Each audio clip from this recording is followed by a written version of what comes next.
जीवन पथिक के इस चैनल में आपका एक बार फिर स्वागत है। और आज हम आपके साथ हैं अपनी जीवन पथिक चैनल की तीसरी कड़ी लेके, यानी एक बार फिर हम सब साथ साथ हैं। और हमारे साथ हैं हमारे चिर परिचित विद्वान, जिनकी मुस्कान से भी आप उनको जानते हैं और उनके ज्ञान से भी आप उनको जानते हैं। वो किसी परिचय के मोहताज नहीं है, लेकिन हमारा धर्म है कि हम उनसे आपका परिचय हर अंक में करवाएं। तो आइए अपने विद्वान का स्वागत करें जो कि हमसे जुड़ते हैं वाराणसी से। और ये हैं डॉक्टर गौतम चैटर्जी। डॉक्टर गौतम चैटर्जी, आपका इस अंक में स्वागत है। इस अंक के लिए भी आपका अभिनंदन। मैं कृतज्ञ हूँ मेनका जी।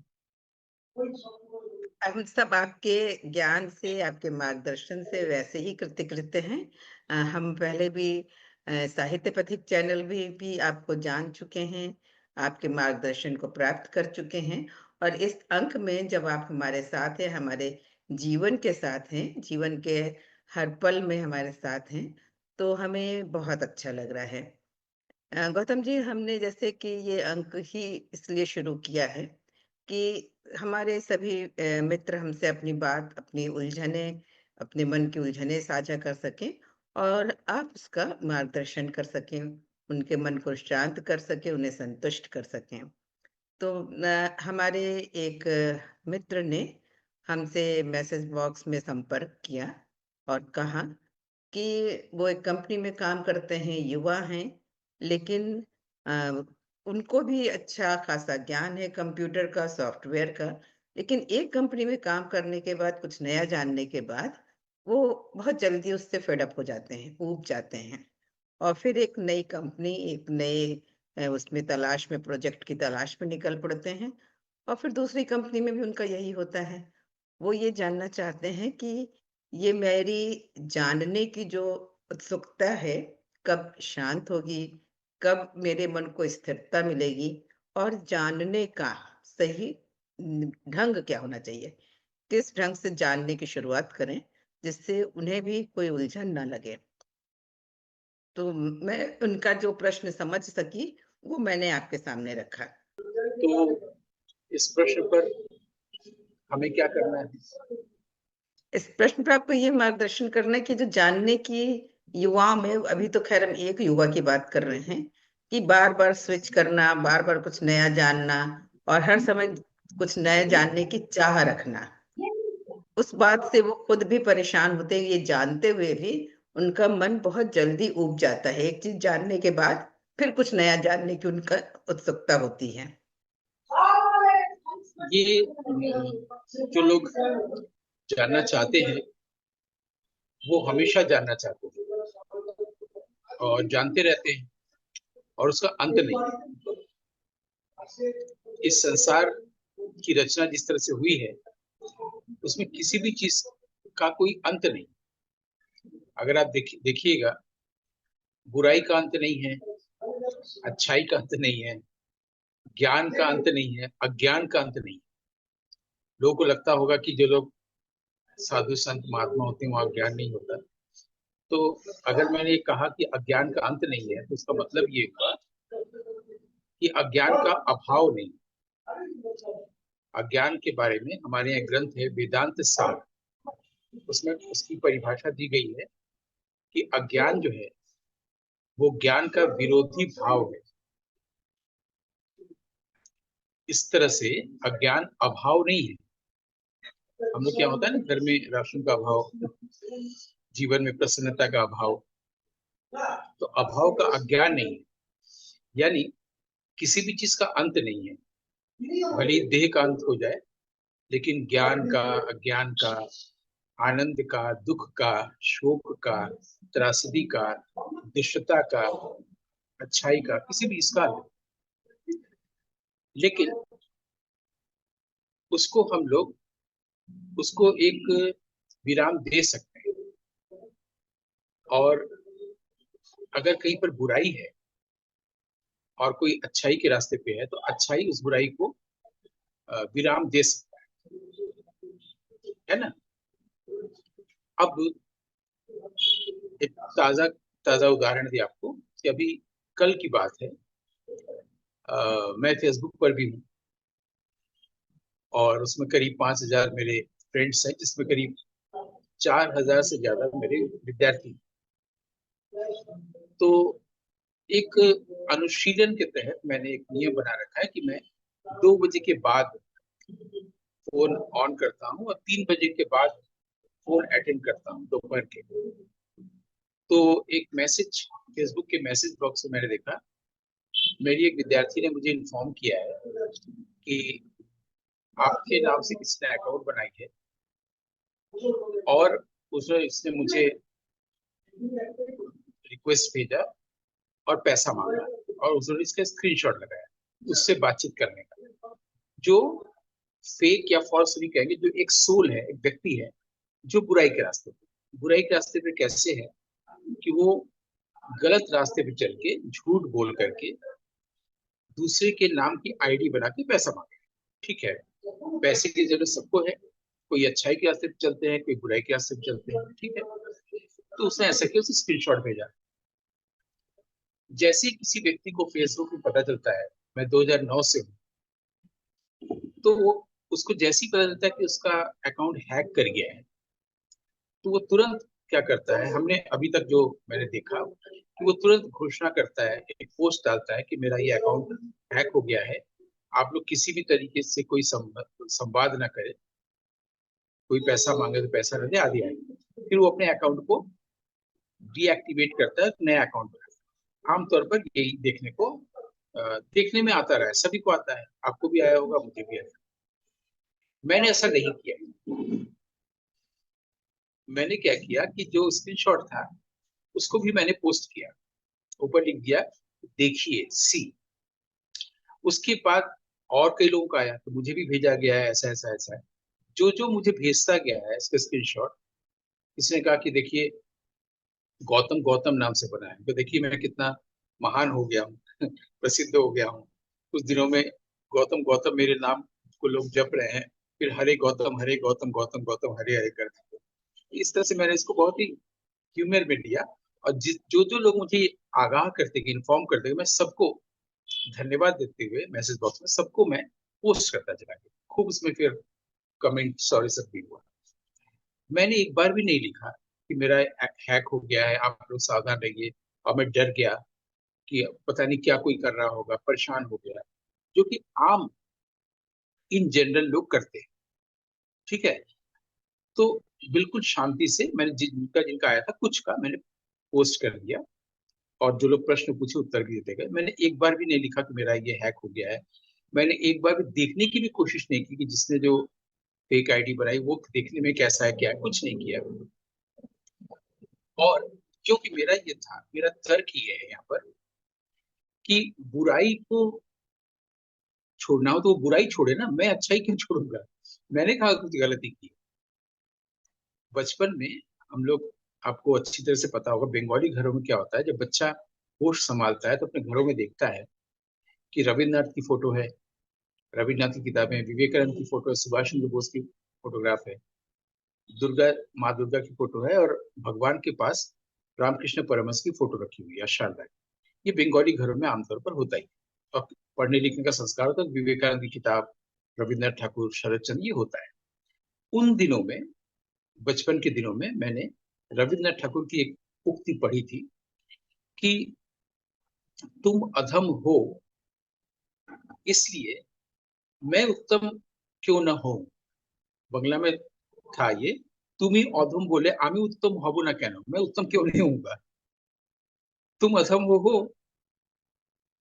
तो ये अधम पर रिएक्ट करना भी नहीं हुआ, और मैं उत्तम के रास्ते में रह गया बचपन में। तो अगर किसी ने मेरे ऊपर कोई आरोप लगाया, कोई षड्यंत्र कुछ भी किया है, उसने किया है ना। वो जो बचपन से ये बात मेरे भीतर संस्कार बना था, ये बनी थी, ये मैं 4-5 साल का रहा हूँ, तो उस समय से अभी तक यही चला रहा है। भाई संसार है, तो संसार में अविद्या, अज्ञान या माया की शक्ति होगी। बहुत सारे लोग आपके विरुद्ध होंगे, षड्यंत्र करेंगे, बहुत बहुत दांव पेच, ये चलता आ रहा है, सबको इससे गुजरना होता है। इसको गालिब कहते हैं, आग का दरिया। लेकिन हमने क्या सीखा था वो मैंने कल प्रयोग किया। मैंने बिल्कुल नहीं लिखा कि मेरा हैक हो गया है। मैंने सिर्फ, मैं जिस जगह पे वहीं रहा। मैंने उसके बाद एक और पोस्ट, मेरे एक मित्र थे इंद्रनाथ चौधरी, साहित्य अकेडमी के चेयरमैन थे वो, साहित्यकार, उन लोगों के घर से मेरे पास आया व्हाट्सएप पर कि उनका निधन ऐसा ऐसा। तो मैंने एक पोस्ट बनाया मेरे उनके साथ में रविन्द्रनाथ ठाकुर पर हम लोगों ने कितनी अच्छी बात की थी आगे। जैसे पोस्ट देते रहते हैं बीच बीच में, वो मैंने पोस्ट दिया और उस पर हंसते रहे हम लोग। फिर जो लोग मुझे इन्फॉर्म कर रहे थे, उन्हीं में से कई लोग फिर मुझे इन्फॉर्म किए कि अब उसको भी ट्रेस नहीं किया जा पा रहा है। मतलब जिसने बनाया था आईडी, अब वो आईडी नहीं दिख रहा है। यही तो मेरा इनिशिएटिव था कि उसको छोड़ना है तो बुराई छोड़े, मैं क्यों अच्छाई छोड़ू, है ना।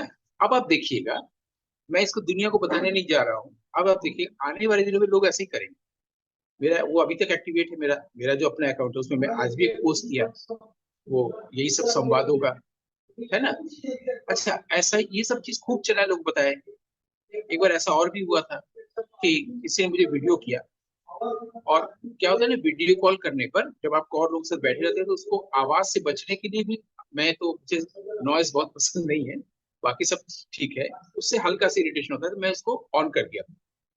तो मुझे दिखा भी नहीं था क्या है, तब तक वो ऑफ भी हो गया था। फिर बहुत सारे मैसेजेस आए थे और तमाम फेक पुलिस बनकर ये वो कि ऐसा ऐसा है, आप इतना पैसा और दो। कोई गर्ल थी व्हाट्सएप पे, बोला कि मैं इसको पूरे सोशल नेटवर्क पे दे दूंगी, ऐसा ऐसा। तो आपको पता भी नहीं चला क्या था, तब पता चला अच्छा उसमें वीडियो में वो स्क्रीन पर आई होगी और पता नहीं क्या था। तो मैंने उसको बोला, उसमें व्हाट्सएप पे बहुत शांति से अच्छे से लिखा कि आप क्या चाहते हैं। बोले पैसा। हमने कहा कितना? बोले इतना 1000।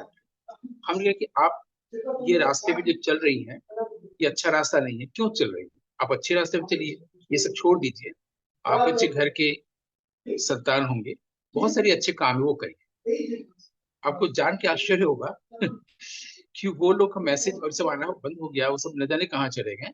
वो जो डराना माया की जो शक्ति है, इतना मैंने सीधे उसके सेल्फ से बात किया। उसके भीतर जो चेखव कहते हैं कि अगर कहानी में, कविता में, अगर आप किसी को ये दिखा दीजिए कि वो वास्तव में कैसा है तो वो बदल जाएगा।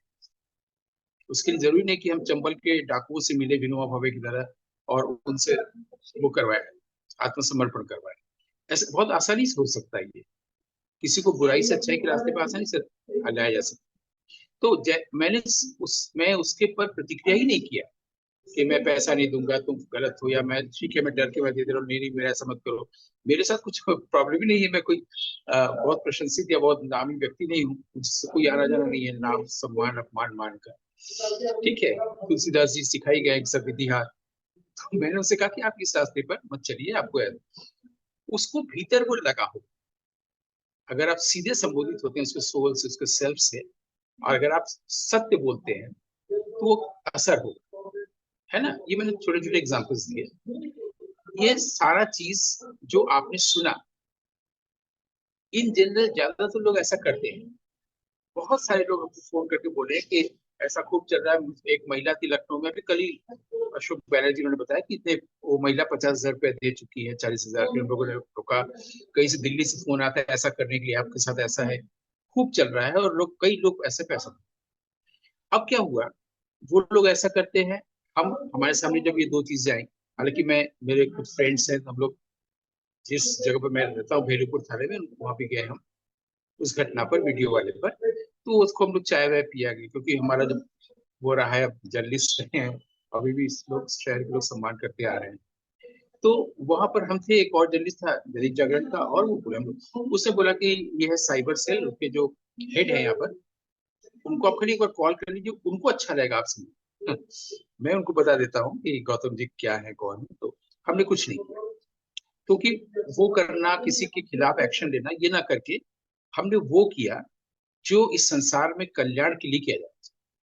ये जो दो उदाहरण दिया, इसको आपने सुना और आपने जाना।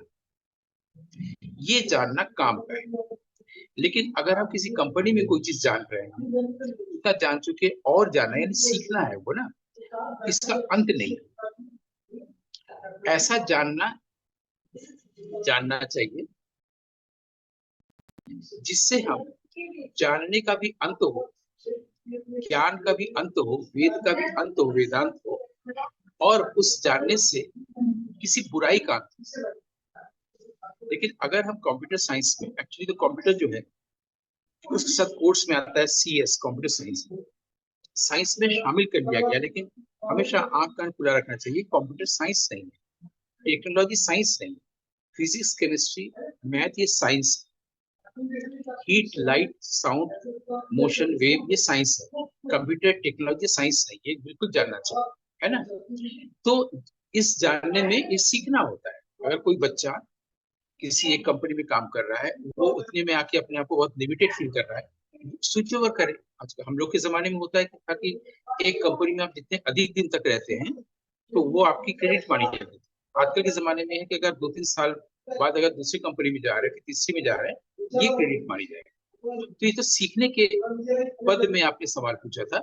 अगर किसी को लगता है कि मैंने इस गुरु से ये राग सीखा, वो इसके अलावा और राग मुझे जानना है, किसी और गुरु के पास भी जा सकता है, लेकिन पहले गुरु से अनुमति लेके, उसका अभिशाप लेके लेके नहीं। जैसे कि हमारे बनारस में एक व्यक्ति ने किया था, आज तक उनके पास दोनों गुरुओं का अभिशाप जुड़ा हुआ है, और वो अच्छा गाने के बावजूद पूरे देश में उनकी कोई ख्याति नहीं हो पाई। बनारस तक की लिमिट रह गया और वहां संगीत के माफिया बन के रह गए। तो अगर कोई युवक है, वो एक कंपनी में काम कर रहा है, कंप्यूटर साइंस में है, और उसे कोई चीज सीखा है, जैसे जावा सीखा है और कुछ चीज नहीं सिखाया जा रहा, तो दूसरी कंपनी में सीख सकता है, ये अच्छी बात है। लेकिन उसको ये बताने की जरूरत है, इस जानने के साथ साथ तुम वो भी जानो जिसके जानने से जानने का भी अभाव नहीं रहता है, और नहीं जानने का भी अभाव नहीं रह जाता। अभाव किसी चीज का नहीं रह जाता और आनंद रहता है। संक्षेप में जो मैंने थोड़ा सा कहना चाहा। बिल्कुल, बहुत अच्छा, बहुत अच्छी बात आपने कही। हालांकि थोड़ी देर के लिए जब आप बता रहे थे तो मुझे ऐसा लगा कि मेरा प्रश्न तो कहीं नहीं गुम गया, और आप कुछ और तो नहीं बता रहे हैं। लेकिन बाद में जब आपने उसको कंक्लूड किया, समराइज किया, तब मुझे समझ में आया कि हाँ, आपने बहुत अच्छे तरीके से जानने और सीखने का भेद बताया। और निश्चित रूप से अगर ये हमारे वो मैं इसके टोक रहा हूँ, जैसे रविन्द्रनाथ से मैंने वो सीखा और अब तक चला आया, जी उसी जीते हुए रास्ता। मुझे हमेशा मैं कहता हूँ, अच्छा संग अच्छा रास्ता। तो उसमें ये भी है कि कई बार क्या होता है कि आपको लगता है कोई संघ जो बताता है कि अच्छा है, 1 साल बाद, 6 महीने बाद, 10 साल बाद पता चलता है वो अच्छा संघ नहीं है। वो कुछ इस ढंग से व्यवहार करता है कि आपको उसमें गुस्सा, इरिटेशन आने तक ये पता चलता है कि अरे उसने अपना परिचय दे दिया कि वो कुसंग है। तो उसका धन्यवाद देते हुए, प्रकृति का धन्यवाद देते हुए तुरंत उसको स्टॉप कर देना चाहिए। नेस्टी माइंड, नेस्टी संग तुरंत खत्म। जैसे रविन्द्रनाथ की बात को लेकर मैं यहाँ तक आया कि अगर छोड़ना है तो कोई बुरा ही छोड़े, मैं अच्छा ही क्यों छोड़ूंगा। वैसे ही स्वामी विवेकानंद से बचपन में सीखा था। वो जब अपने साथियों से सत्संग करते थे, बातचीत करते थे, तो वो जानते थे कि किसी विषय पर बात करने पर विषय न जाने कहाँ कहाँ चला जाएगा। तो वो बोलते थे कि मैं उसको धागे की तरह उंगली में लपेट के रखा हूँ, वो कहीं भी चला जाए मैं यहीं पर आऊंगा। वैसे जो आपने प्रश्न किया था, मुझे यहीं पर आना था, उसको मैं हमेशा लपेट लेता हूँ कि मूल जगह क्या है, इसलिए मुझे तो आना ही है। शुरू में ये सब जो चीजें हैं, इसको हम हमारे यहाँ ड्रामा या आर्ट में कहते हैं एलिमेंट ऑफ सरप्राइज। जो बात हो रही वो भी काम की है, आएगा वहीं पर जो आपने पूछा है। सॉरी। बिल्कुल, नहीं नहीं, बहुत अच्छी बात आपने कही। ये इसमें भी मुझे एक नया जानना हुआ, या मुझे नहीं पता कि क्या कहना चाहिए, पर हाँ, एक नई बात मैंने जानी जो आपने बताया कि वो उंगली में लपेट के धागे जैसा रखते हैं। तो ये सचमुच कभी कभी किसी छोटी सी बात में ऐसा लगता है कि अरे, पूरी जो हमने अभी तक डिस्कशन किया उसका समरी यही था। ऐसा लगता है कि वो पूरा समराइज करके वो एक उंगली पे धागा लपेटने जैसा है। तो वो चीज हमको अभी आपने जो लास्ट में कही कि जिस तरीके से विवेकानंद कहते थे, तो बहुत अच्छा लगा कि अचानक से एक नई बात, सारी चीजों का जिस्ट मिल गया जिसको कहना चाहिए।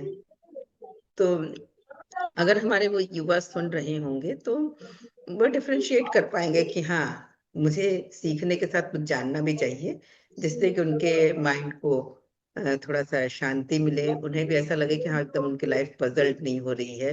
और इन कभी कभी आदमी अपने अंदर ही की उलझन को नहीं समझ पाता है, कि वो क्या चाहता है क्या नहीं चाहता है। हाँ, परेशान रहता है, पर इस बात से मुझे बहुत अच्छा लगा, और निश्चित रूप से वो लाभान्वित होंगे।